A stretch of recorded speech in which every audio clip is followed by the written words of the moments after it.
We're high on a snowy mountain in Pakistan, where a group of Nepalese climbers are struggling through harsh winds. It's 2 o'clock in the evening. I think this is one of the hardest climb we have ever made. That's Mingma Gyalja Sherpa. He goes by Mingma G for short. He and his team are trying to make history on the world's second highest mountain, the legendary K2. The team had been navigating a route to the summit, but were blocked by a dangerous crevasse. That's a deep crack in the snow that could swallow the climbers. So they had to retreat back to their camp, a tiny cluster of tents clinging to the side of the mountain. It was so difficult to find a way through the crevasse. We were so high on the other side, and we could not cross the crevasse.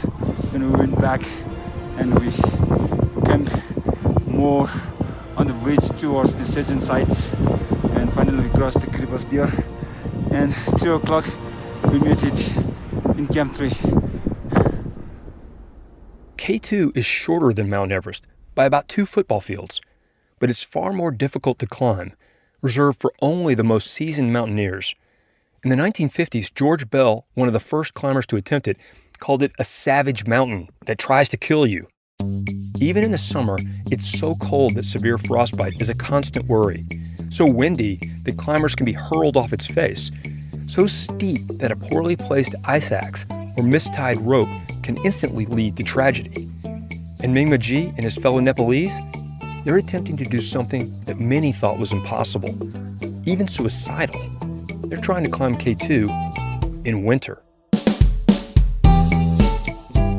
I'm Peter Gwynn, editor-at-large at National Geographic magazine, and this is Overheard, a show where we eavesdrop on the wild conversations we have here at Nat Geo and follow them to the edges of our big, weird, beautiful world. In the mountaineering world, the first winter ascent of K2 was considered the last unclaimed crown jewel. And for years, I'd hear from climbers about teams planning K2 winter expeditions. But in the same breath, I'd hear that there's no way they'd actually pull it off. This week, a Nepalese climber tells us how he and his team sought to make mountaineering history. More after the break. Winter mountaineering is actually a fairly simple concept. It's just mountaineering in the coldest season of the year. What gets a little harder to understand is why anybody would want to do it. That's Bernadette McDonald. She's a Canadian writer who covers mountaineering.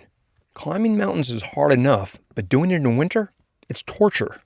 It's brutally cold, it's very lonely, and it's windy. I think what most of the climbers complained about more than anything, more even than the temperatures, was the wind.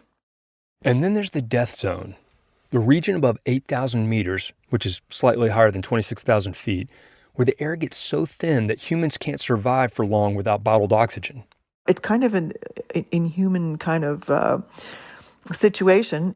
People have been climbing mountains for sport for centuries, but climbing them in winter is a relatively new thing. I think what we're talking about is winter climbing in the high mountains, in the Himalaya, in the Karakoram. And that definitely has kind of a start date, a start person. It began in an unlikely place, Poland, in the 1970s. What happened in Poland was that they missed out on all the big firsts because they were in post-World War II situation, which didn't allow them to travel. They had no money. They were basically locked down. Sound familiar? The crown jewels of big mountain climbing are the 14 peaks on the planet that top 8,000 meters. The first climbers to summit those peaks brought international fame and glory back to their countries, starting with a French team who summited Nepal's Annapurna in the summer of 1950. 3 years later, Edmund Hillary and Tenzing Norgay famously climbed Mount Everest. And by 1964, all 14 had been climbed, all the crown jewels claimed. End of story, right? But then along comes Andrzej Zawada, a Polish climber. He came up with this idea that the way that Polish climbers could differentiate themselves and really make a name for themselves in the history of Himalayan climbing was to go at those peaks in winter. And that had not been done. I mean, they started kind of with a bang. In 1980, Zavada led an expedition to climb Everest in the winter, and his team made it to the summit, and it blew people's minds. I mean, they had letters from the Pope congratulating them. Of course, the Pope was Polish, but nevertheless, they had a letter from the Pope. More Polish climbers started going to the high mountains in winter, and a whole new race, invented by the Poles, was on. Bang, one year after the other, they were sending expeditions. They were talented, they were strong, they were tough, and they had all the time in the world because they didn't have jobs. Polish climbers would eventually claim 10 first ascents of the prized 8,000ers in winter. And by 2020, all of the big mountains had been climbed in winter, except for one, the Savage Mountain. K2 rises in an extremely rugged and remote part of Pakistan, near the border with China, and it's so remote that it takes a week to hike to the mountain from the nearest village. Why do you think that was that that peak stayed unclimbed in winter, where the other ones had all been, even Everest had been successfully climbed? Well, first of all, okay, it's true, it's not the highest, but it's definitely the most difficult. There's just the difficulty, the steepness of the mountain. Also, it's further north than Everest, so it is colder. And it's also at the very top of the range, so it's the first mountain to get the big storms from the north. So the winds apparently are horrendous on K2, more so than, say, on Everest. Unlike Everest, K2 requires precise technical climbing, especially near the top, even in the best conditions. For roughly every 4 climbers who make it to the top of K2 and back down, another one dies in the attempt, and no team has made it even close to the top in winter. How big a prize was K2 in winter?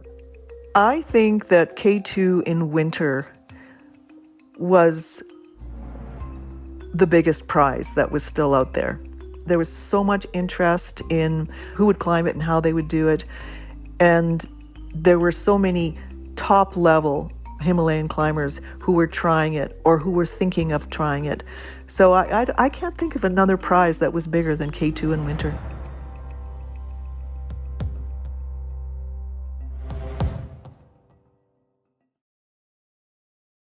Mingmaji was among the climbers who wanted to claim that prize. He grew up in Nepal's Rohling Valley, located west of Mount Everest. So we don't have electricity, we don't have telephone lines, we don't have any road facility. So we had nothing. Few crops can grow so high up in the mountains, and getting food from other parts of Nepal up to where they lived was expensive. We live our life under candlelight, work every day, working on a field, just growing potatoes. We grew up in a very difficult life. We were one of the most poorest people in Nepal. But Rohling is famous for one thing in particular, producing world-class mountain guides. Although super dangerous, it's a job that offers one of the few ways for many Sherpa in remote areas to earn a decent living. And several of Mingmaji's family went to work for outfitters, helping clients from around the world climb Nepal's biggest mountains. Did your father and uncles tell you stories about famous Sherpa climbers when you were growing up? Yeah, a lot. Mingmaji would hear his father and uncles talk about expeditions to several of the 8,000ers, including Lhotse and Dhaulagiri, where his father had climbed with the legendary Italian climber Reinhold Messner. His first cousin, Lobsang Jangbu Sherpa, had assisted climbers during the 1996 disaster made famous by the book Into Thin Air. So in 2006, when Mingmaji was 19, he convinced his uncle to take him on a climb to the 8,000-meter Manaslu. It was one of the most beautiful moments of my life. After that, it was like kind of more interest in climbing. Then I joined another expedition, then another. The experience convinced Mingmaji to become a guide, just like his father and uncles. But his mother was not happy with this decision.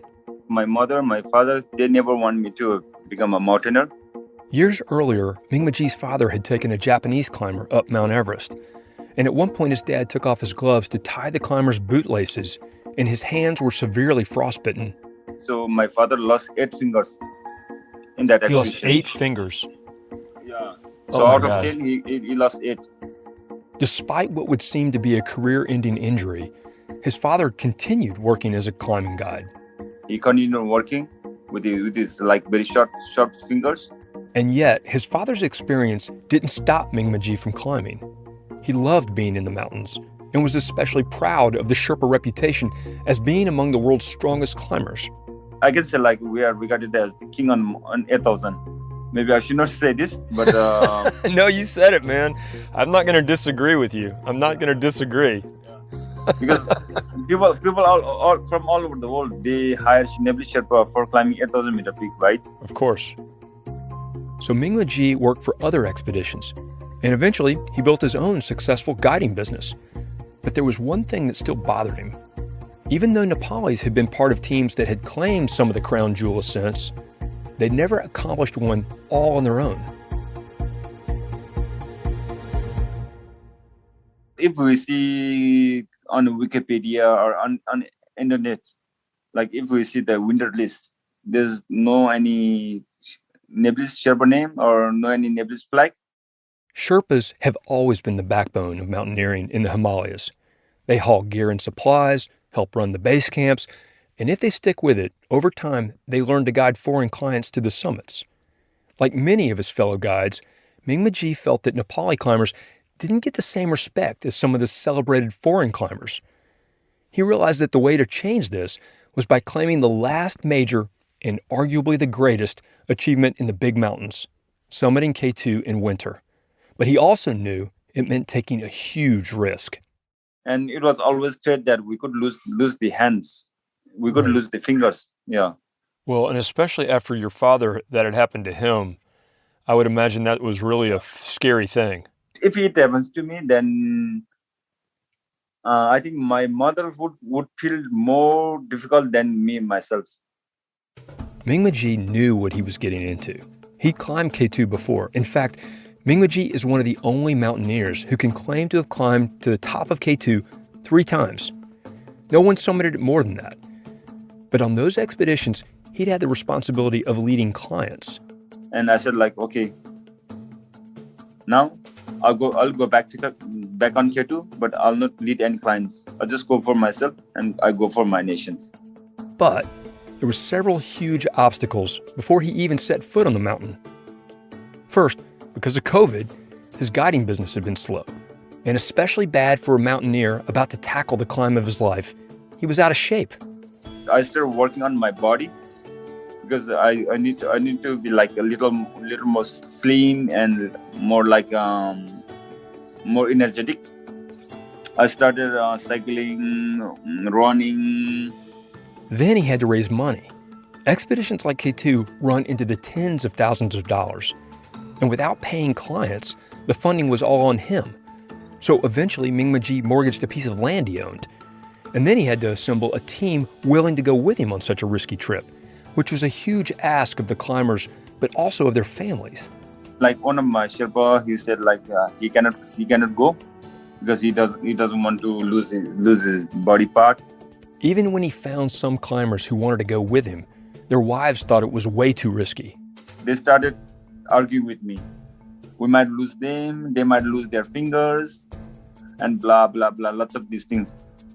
But Mingmaji believed this expedition was important, a challenge worth the risks. So he made the women a solemn promise. If their husbands died on the expedition, their families could live with him. The wives agreed, and he and his team headed to Pakistan. Coming up, when he reaches base camp, Mingmaji forms an important alliance. And on the way to the summit, he finds himself in a life-threatening situation, one that he can't turn back from. We'll have that and more after this.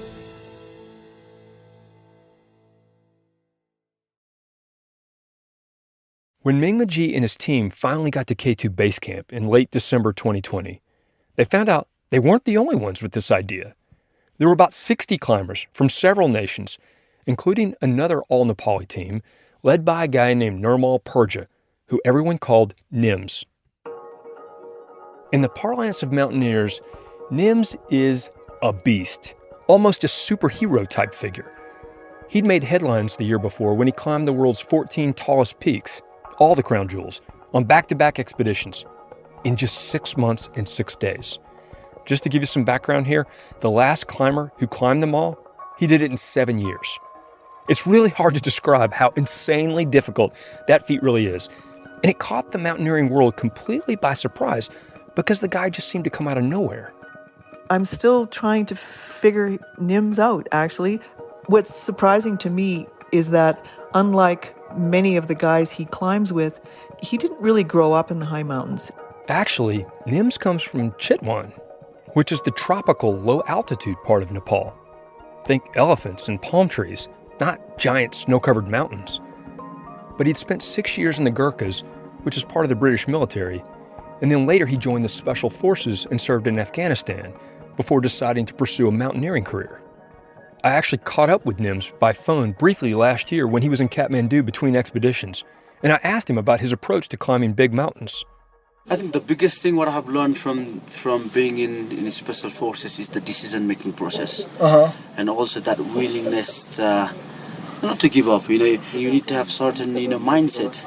That mindset is what I call a positive mindset. Yeah. Sometimes you will not have a good day at all. Yeah. But if you think it's a shit day, if you just think negative about it, you're not gonna progress. But if you just think in everything, you can always see positiveness. And now Nims, this new mountaineering superstar, has arrived in Pakistan with the same plan as Mingmaji, claim the first winter ascent of K2. The two Nepalese men knew of each other. They'd been sort of respectful rivals. They were both guides trying to build up their own climbing resumes. I know I was a competitor to him. He knew he was a competitor to me. But on a mountain like K2, where things can go horribly wrong in a hurry, Mingmaji knew that the two Nepalis needed to support each other. And if something happens to you guys, we must help you guys. If something happens to us, then you must help us. Because there will be nobody to help on the mountain besides helping each other. So the teams begin climbing the mountain, hauling bottles of oxygen, tents, sleeping bags, and coils of rope. At progressively higher elevations, they establish tiny camps, little outposts they can use to shelter and recharge during a final push to the summit. On New Year's Eve, Mingmaji and his team return down the mountain to rest and analyze the weather forecasts, when they get a strange invitation. Nims is throwing a party, and he wants them to come. Wait, a party at K2 Base Camp? They had got lots of whiskeys. They were a big team, so they had brought lots of whiskeys, and they said, okay, let's celebrate New Year's Eve tonight. So you guys are there to climb a mountain. It's this big, very dangerous, scary mountain, and you guys are having a party at base camp. I didn't think you'd have time or energy to party. At the party, Nims makes a bold proposition. What if the two teams joined forces and start climbing together? He argues it would be safer, but also it will increase the chances that it will be a Nepali who claims the first winter ascent of K2. And he said, okay, we're gonna party for a while tonight, and then tomorrow morning we're gonna start back on the mountain. I said, no, it's not possible. Partying and then immediately heading up the mountain seems like a bad idea to Mingmaji. His team needs to rest before they start their climb. But he tells Nims that if he wants to leave early, he can use Mingmaji's supplies stashed on the mountain. We have auctions at 7,000 meters. We have rope at 7,000 meters. You can use our auction. You can use our rope. You can use anything you like from my teams. The important thing, Mingmaji says, is that the summit is claimed for Nepal. If you made summit, that summit is not only yours. That summit is mine too. That summit is our Nepalese summit. So you made summit, I make summit, is the same for Nepal. The gesture touches Nims. He had the same thing. He said, this time the K2 is not for me, but the K2 is for the nations and for our all brothers. And right. I had the same feeling that K2 is not for myself. K2 is for all Nepalese. And I think that made me bring more closer to him. Yeah, it sounded like you guys trust each other at that point. That's when you started trusting each other. Yeah. There's an old saying in climbing, the mountain decides. And after New Year's, K2 decides not to let anyone out of base camp. Hurricane-force winds sweep in forcing everyone to hunker down in their tents. We had too much wind. I think almost like 140 kilometers per hour. Wow. We didn't have good sleep like for 3 days because it was like hitting all the nights and day. Big winds. For 2 weeks, the wind howls, and when it finally lets up, Mingmaji and Nims lead their combined team of 10 Nepali climbers up the mountain. Working together, they make rapid progress. They take turns leading the way, setting ropes for the others to follow. And in a couple of days, they're ready to make the final push to the historic summit. As the climbers move into the death zone above 8,000 meters, most of them start using their bottled oxygen. But Mingmaji discovers a major problem. His regulator isn't working, and he isn't getting enough oxygen. It didn't work. Then I took one more from my Enel Sherpa. That even didn't work. Finally, he gets a third regulator to work. But he's lost valuable time, and the lack of oxygen has caused him to be vulnerable to the extreme cold. I was too cold, especially my feet, and I was feared to lose my feet. And I was thinking very clearly my mother's and my family, because my mother, she left all her life seeing my father. So that if I lose my fingers, if I lose anything, she would be crying all her rest of her life. As badly as he wants to make history for his country, Mingmaji makes a difficult decision. He'll give up the climb. I mean, there's no mountain worth losing your life for. He takes out his radio to call his teammates and tell them to go on without him. And as I turn on the radio and I try to call my Sherpa. But the radio is off, and Mingmaji can't reach them. And he can't turn back without them knowing where he is because he knows they'll go look for him. So he has to keep going. His body gets colder and colder, and he tries everything to keep his blood moving. I spent almost like an hour just hitting my body. So you were hitting your body, like you were hitting, clapping your hands and hitting your legs. Right. Right. I tried to hit lots of ices on the way with my feet just to make myself warm. But nothing works. Mingmaji is afraid he's about to lose his feet, or worse. And then a miracle.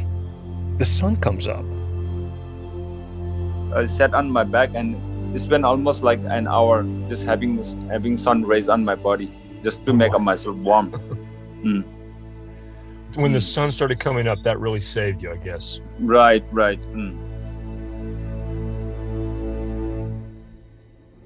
One by one, the Nepalis gather just below the last slope that leads to the top. At this point, Mingmaji and Nims, as the team leaders, could claim the right to be the first ones on the summit. I paid for my team, so I could go summit earlier than they do. I could go summit like 10-20 steps earlier than other members. Nims could do that because he was spending all the money for his team. But the two leaders don't want to do that to their teams. In mountaineering, history remembers those who reach the summit first. So Nims brought this idea. So okay, we're gonna stop almost like 10 to 15 meters ahead the summit, and we're gonna make a row, and we're gonna march the summit together. So that means like nobody is second in the team. Everyone is first. So even though there were 10 of you, each one of you is the first person to be on the top of K2 in winter. Right. Right. And then altogether, Nepal is the first country to be on top. Right. That's one of the best thing. So, the Nepali climbers line up, 10 abreast, and begin marching to the top together. And as they climb to the summit of the planet's second highest peak in the sub-freezing winter air, they all sing the Nepali national anthem. I still cannot express these things in my words. Our heart, it was like full of emotions. Our eyes, we had like kind of like our eyes were watery, like we had tears in the eyes. We caught up with Nims right after the climb too, when he was celebrating with the team in Kathmandu. Can you talk a little bit about what the reaction has been in Nepal? All my team members feel like they're a rock star, and it's so good to see a big smile on my team. And it's such a huge inspiration to the future generation of Nepal as well. Most importantly for both Nims and Mingmaji was that the 8 men that they recruited to help them make history all made it back safely to their families. I was very happy that I lead a team, and everyone in the team, they came safe. Nothing happened to the team members.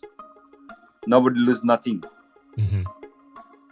I think this is the most memorable thing for me, that in such extreme weather, I brought the team all safely back to home. There are people who will hear this story and think, that's crazy. I mean, why would anyone risk their life for just being able to say, you got to the top of a mountain in winter?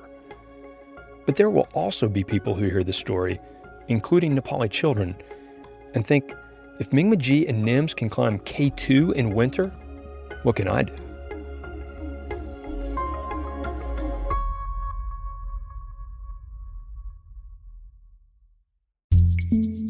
If you like what you hear and you want to support more content like this, please rate and review us in your podcast app.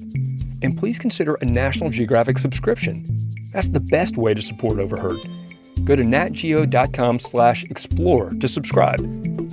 Want to actually see that moment when Nepali climbers summit K2 singing their national anthem? Luckily for us, they took a video. Check it out on Nim's Instagram account, @NimsDie.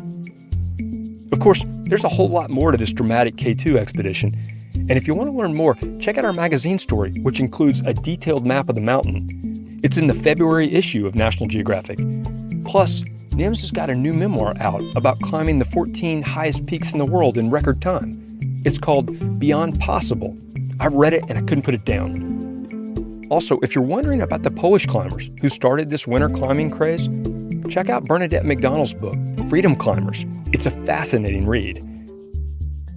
That's all in the show notes. They're right there in your podcast app.